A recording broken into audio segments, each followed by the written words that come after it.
Herkese merhaba arkadaşlar. Kanalıma hepiniz hoş geldiniz. Bu videoda yapmış olduğum daha kaykayının incelemesini ve hız testini yapacağız. Öncelikle bu ürünü arkadaşlar malzemelerini biliyorsunuz.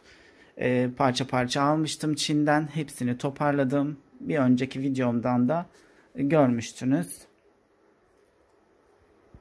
Şimdi arkadaşlar şuradaki kutuyu değiştirdim.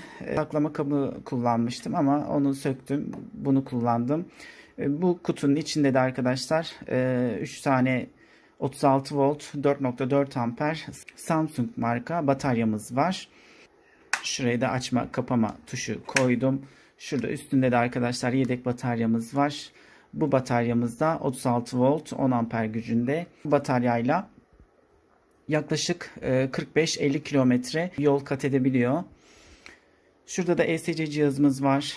İçinde de yaklaşık 1000 watt gücünde bir ESC cihazı. Şurada da arkadaşlar motorlarımızı görüyorsunuz. Bunlar da fırçasız motor, 36 volt, 200 kW ve 1600 watt gücünde motorlar. Oldukça da güçlü motorlar arkadaşlar.